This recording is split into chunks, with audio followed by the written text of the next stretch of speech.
Oi, meu nome é Padre Mark Schmitz e você está ouvindo o podcast A Bíblia em um Ano, onde encontramos a voz de Deus e vivemos a vida através das Escrituras. O podcast original, The Bible in a Year, foi produzido pela Ascension e essa é a versão brasileira traduzida pelo leitor e dublada pelo Leandro. Usando a linha do tempo da Bíblia Grande Aventura, vamos ler de Gênesis até Apocalipse, descobrindo como se desenrola a história da salvação e como nos encaixamos nessa história hoje. É o dia 350 e vocês sabem o que isso significa, vocês sabem matemática. Um ano tem 365 dias, faltam alguns dias para encerrarmos nossa jornada. Já terminamos os livros históricos, a narrativa, né? Terminamos Atos dos Apóstolos ontem, então agora praticamente só falta Cartas e o livro de Apocalipse, que vamos ver daqui mais ou menos uma semana. Mas hoje vamos ler São Tiago, capítulos 1 e 2, e Filipenses, capítulos 3 e 4, que é a conclusão da carta de São Paulo aos Filipenses, né? E também Provérbios 30, versículos de 1 a 6. Como sempre, a Bíblia que eu uso todos os dias é a Bíblia da Grande Aventura da Ascension em inglês. Você pode acompanhá-nos no qualquer Bíblia que você preferir. Nós recomendamos a Bíblia do Peregrino. Se você quiser saber quais são os seus próximos capítulos ou marcar o quanto você já leu, é só baixar o plano de leitura de graça no link na descrição do vídeo. E você pode se inscrever no canal e ativar o sininho para ser notificado sempre que o episódio sai. E você pode pensar, mas falta só 15 dias para acabar, para que eu vou ativar o sininho agora? Bom, porque talvez venha mais coisa depois que o podcast acabar. Nunca se sabe, não é mesmo? Mas, como eu disse, é o dia 350 e vamos ler Tiago, capítulos 1 e 2, Filipenses, capítulos 3 e 4 e Provérbios 30, versículos de 1 a 6. A Carta de Tiago, capítulo 1. Tiago, servo de Deus e do Senhor Jesus Cristo, saúda as 12 tribos na dispersão. Paciência e sensatez. Meus irmãos, tende por motivo de grande alegria o serdes submetidos a múltiplas provas, pois sabeis que ao ser provada, a fé produz paciência. A paciência torna a obra perfeita, e assim sereis perfeitos e íntegros, sem nenhuma deficiência. Se alguém de vós não tem sensatez, peça a Deus, que dá a todos generosamente, sem recriminação. Ele será concedida. Mas que peça confiante e sem duvidar. Quem duvida é semelhante às ondas do mar sacudidas pelo vento. Não espere esse homem obter nada do Senhor. Homem dividido, instável em todos os seus caminhos. Pobres e ricos. O irmão humilde se glorie de sua exaltação, e o rico glorie-se de sua humildade, pois passará como flor do campo. Ao sair o sol abrasador, a relva seca, a flor murcha e seu aspecto atraente perece. Assim murchará o rico em seus negócios.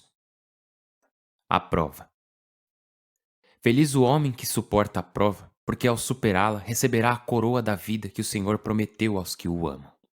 Ninguém na tentação diga que Deus o tenta, pois Deus não é tentado pelo mal e ele não tenta ninguém. Cada um é tentado pelo próprio desejo que o arrasta e seduz. Depois, o desejo concebe e dá à luz um pecado. O pecado amadurece e gera a morte. Não vos enganeis, meus queridos irmãos. Toda dádiva boa e todo dom perfeito descem do céu, do Pai dos astros. Não sujeita a fases nem períodos obscuros, porque ele nos gerou com a mensagem da verdade, para que fôssemos como primícias da criação.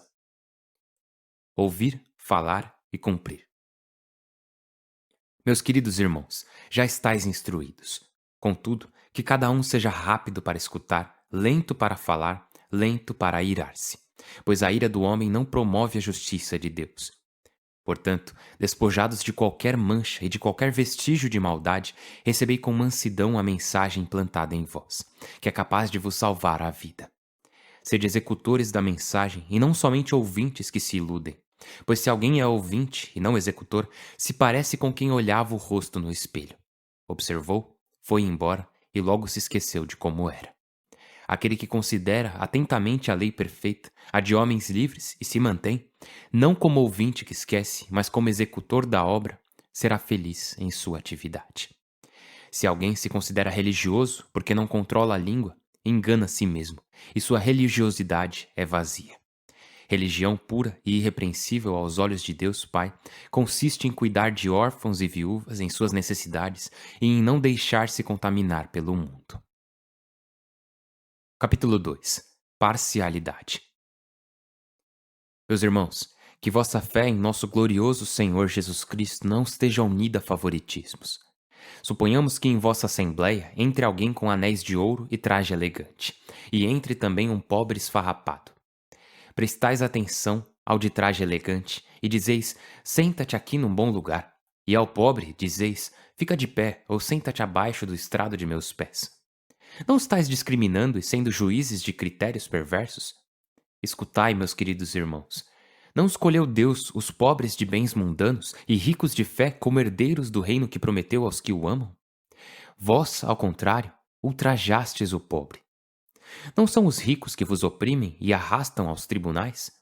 Não são eles que blasfemam o nome ilustre que vos foi imposto? Se ao invés observais a lei do reino, segundo está escrito, amarás teu próximo como a ti mesmo, agireis bem. Mas se sois parciais, cometeis pecado, e a lei vos convence de transgressores. Quem, cumprindo toda a lei, transgride um preceito, é réu de todos. Aquele que disse, não cometerás adultério, disse também, não matarás. Se tu não cometes adultério, porém matas, violaste a lei. Falai e agi como quem vai ser julgado pela lei de homens livres. O julgamento de quem não teve piedade será sem piedade. A piedade triunfa sobre o julgamento. Fé e obras. Meus irmãos, de que serve para alguém alegar que tem fé se não tem obras? A fé poderá salvá-lo? Suponhamos que um irmão ou irmã andam seminus sem o sustento diário, e um de vós lhes diz: ide em paz, aquecidos e saciados, mas não lhes dá para as necessidades corporais. De que serve? Igualmente, a fé que não vem acompanhada de obras está totalmente morta. Alguém dirá: tu tens fé, eu tenho obras. Mostra-me tua fé sem obras, e eu te mostrarei pelas obras a minha fé. Crês que Deus existe? Muito bem. Também os demônios creem e tremem de medo. Homem insensato, queres compreender que a fé sem obras é inerte? Não foi nosso pai Abraão, justificado pelas obras, oferecendo seu filho Isaque sobre o altar? Vês que a fé agia com as obras, e pelas obras a fé chegou à sua perfeição. E cumpriu-se o que diz a Escritura: Abraão confiou em Deus, e isso lhe foi anotado como crédito, e foi chamado amigo de Deus. Vedes que o homem é justificado com as obras e não só com a fé. Igualmente Raabe, a prostituta, não foi justificada com as obras, acolhendo os mensageiros e despedindo-os por outro caminho? Da mesma forma que o corpo sem o alento está morto, assim a fé sem as obras está morta. A Carta de São Paulo aos Filipenses, capítulo 3. Méritos do cristão. Quanto ao resto, meus irmãos, ficai alegres no Senhor. Repetir-vos por carta as mesmas coisas não é pesado para mim e é seguro para vós. Cuidado com os cães, cuidado com os maus trabalhadores, cuidado com os mutilados.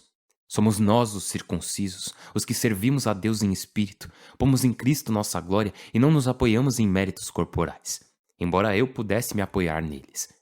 E se alguém recorre a méritos semelhantes, com maior razão eu, circuncidado ao 8º dia, israelita de raça, da tribo de Benjamim, hebreu, filho de hebreus, em relação à lei, fariseu, zeloso perseguidor da igreja, no que se refere à justiça legal, irreprovável.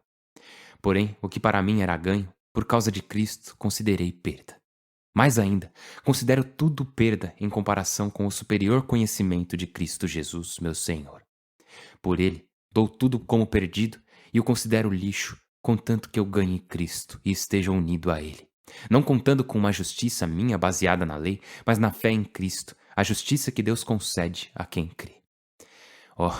Conhecê-lo e conhecer o poder de sua ressurreição e a participação em seus sofrimentos. Configurar-me com sua morte para ver se alcanço a ressurreição da morte. Não que eu já a tenha conseguido, nem que já seja perfeito, eu continuo para alcançá-lo como Cristo me alcançou.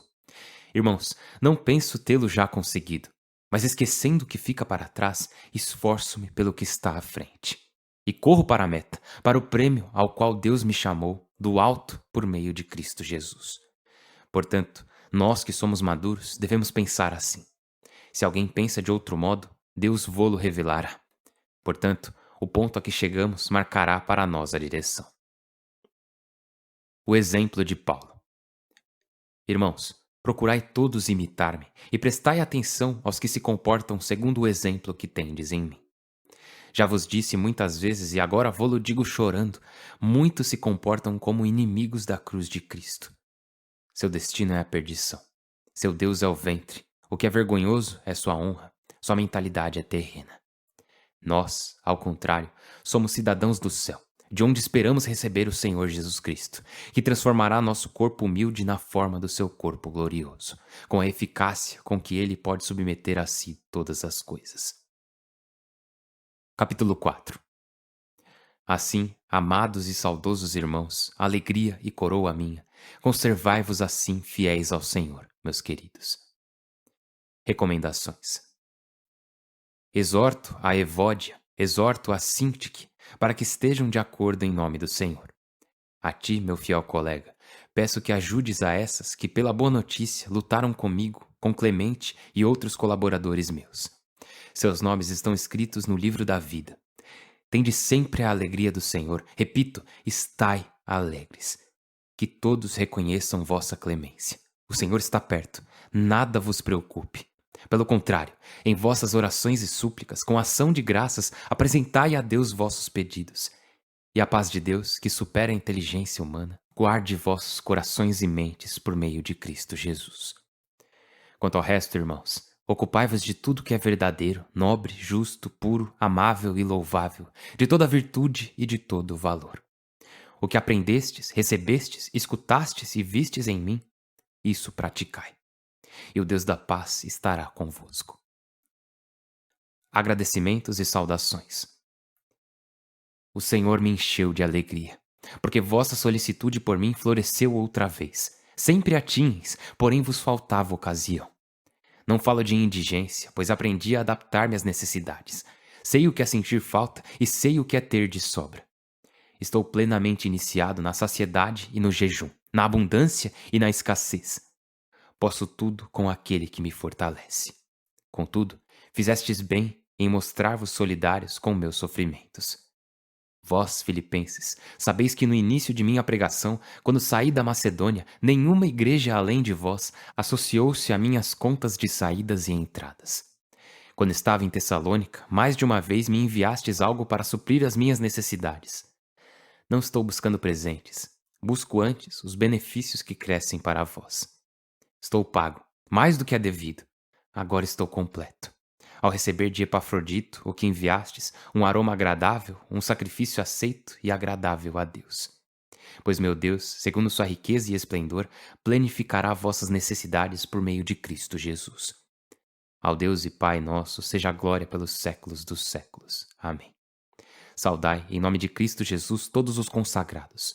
Os irmãos que estão comigo vos saúdam. Todos os consagrados vos saúdam, em especial os servidores do imperador.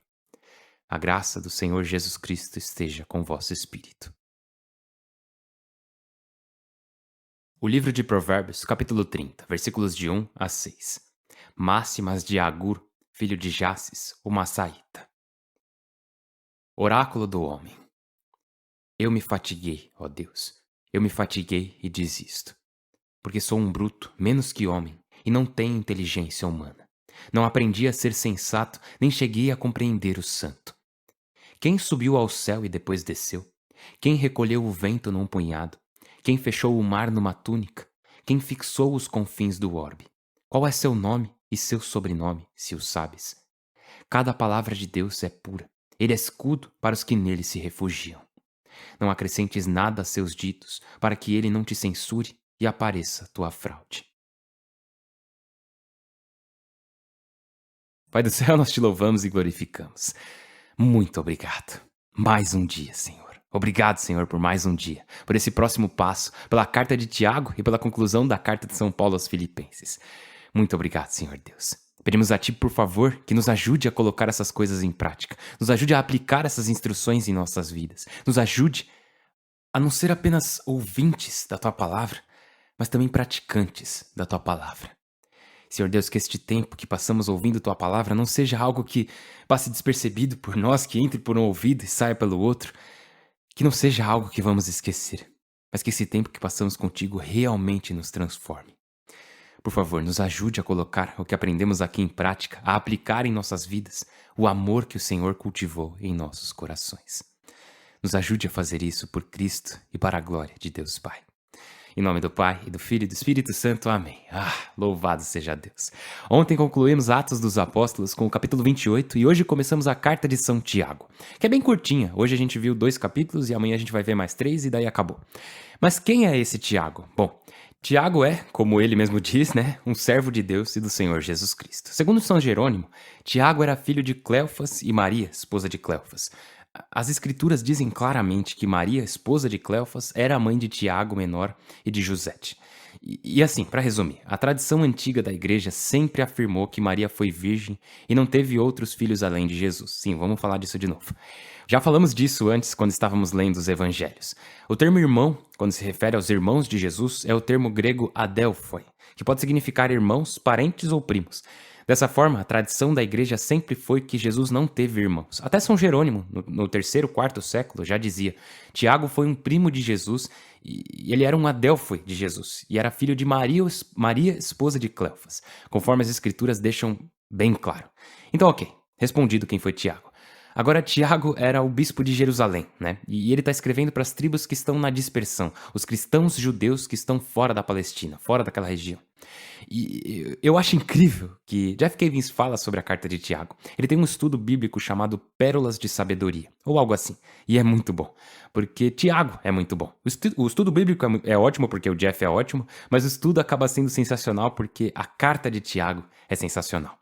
E São Tiago começa dizendo: meus irmãos, tende por motivo de grande alegria o serdes submetidos a múltiplas provas, pois sabeis que ao ser provada, a fé produz paciência.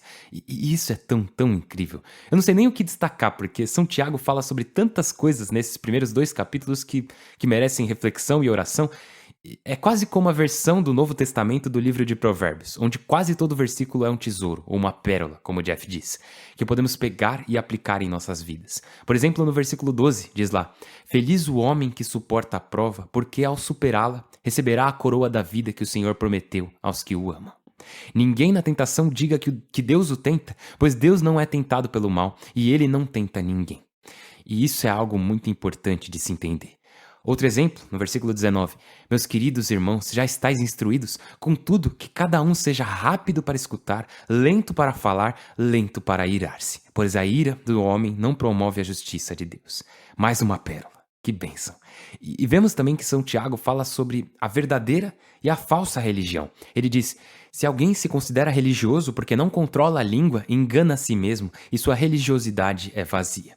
Eu não sei vocês, mas eu acho isso muito interessante, porque pensamos: o que a nossa fala tem a ver com sermos religiosos de verdade, com pertencemos ao Senhor?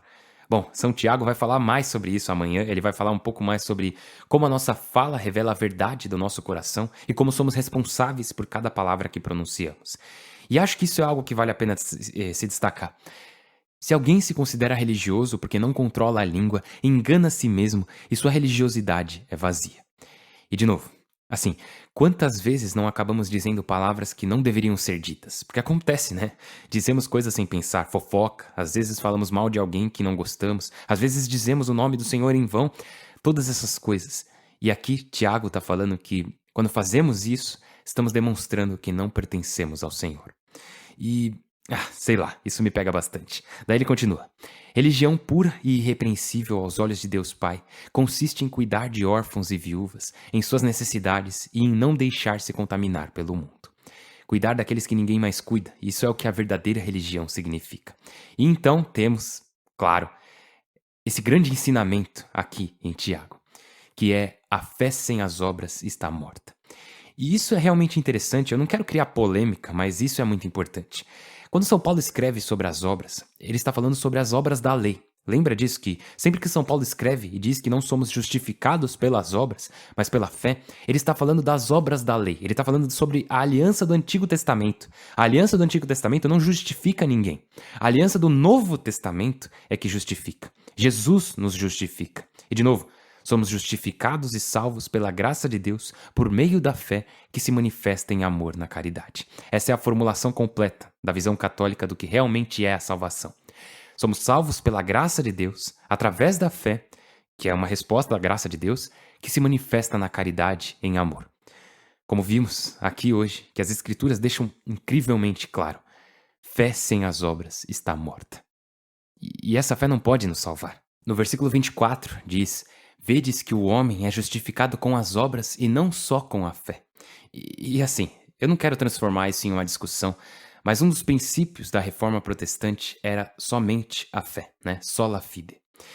E isso é algo complicado porque a única vez que essas palavras fé e somente aparecem juntas na escritura é aqui, no capítulo 2 de Tiago, versículo 24, quando Tiago diz: Vedes que um homem é justificado com as obras e não só com a fé.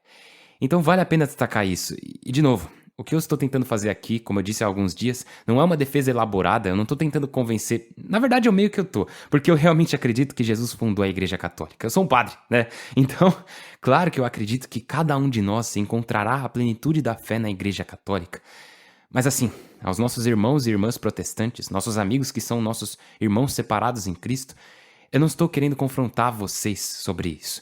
Eu acredito sim que o Senhor Jesus está chamando vocês para se tornarem católicos, mas esse não é o ponto aqui. O ponto agora é apenas explicar um pouco mais sobre isso, porque é natural pensar, peraí, lá em Gálatas, lá em Coríntios, e em outros lugares, São Paulo diz que tudo se trata da fé e não das obras. Mas então por que os católicos ficam falando que precisamos das obras? Da onde eles tiraram isso?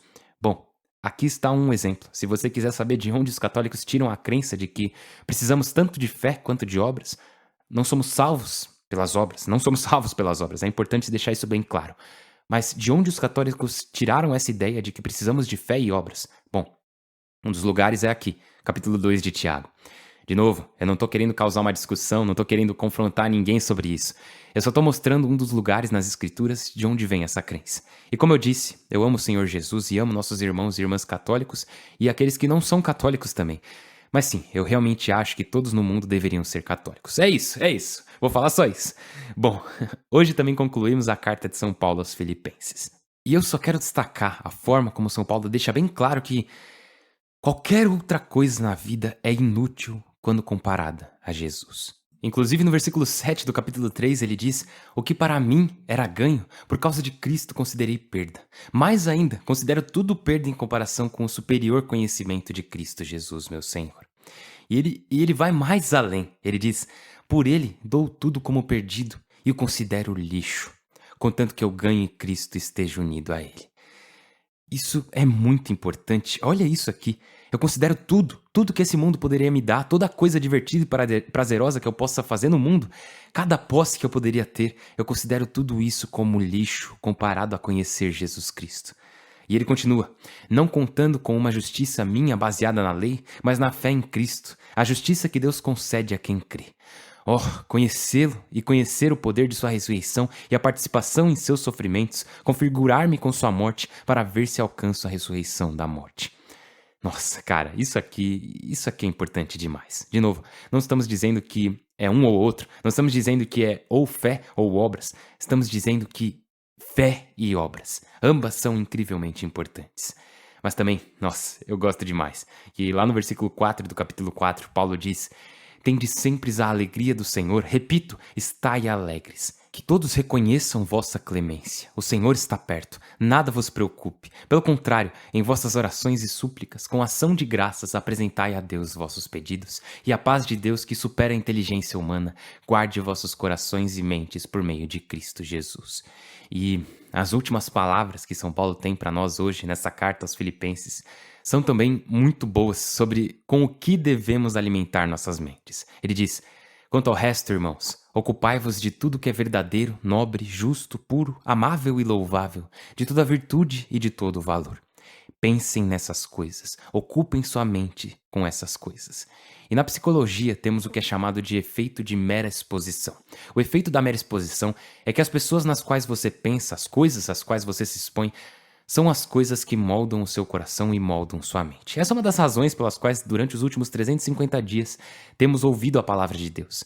Porque o efeito de mera exposição diz que, se pensarmos em coisas puras, boas, belas e excelentes, então essas coisas irão se enraizar em nossas vidas e agiremos voltados para elas. E isso é o que temos buscado. De novo, não se trata apenas de aprender mais sobre Deus, embora isso ainda seja muito importante, mas se trata de nos permitirmos ser transformados nos tornarmos cada vez mais e mais parecidos com Ele. Porque isso é o que Ele deseja. Ele deseja que tenhamos corações como o dele. Então essa é a minha oração. Eu rezo para que todos nós, nossos irmãos e irmãs protestantes, ou aqueles que ainda não são cristãos, talvez aqueles que estão no caminho no RICA para o batismo, que todos nós, um dia, possamos estar unidos em Cristo Jesus, nosso Senhor, pelo poder do Espírito Santo, em um só corpo e em um só Espírito, dando glória ao Pai. Estou rezando por você, por favor, reze por mim. Meu nome é Padre Mike e eu posso esperar para te ver amanhã. Deus abençoe.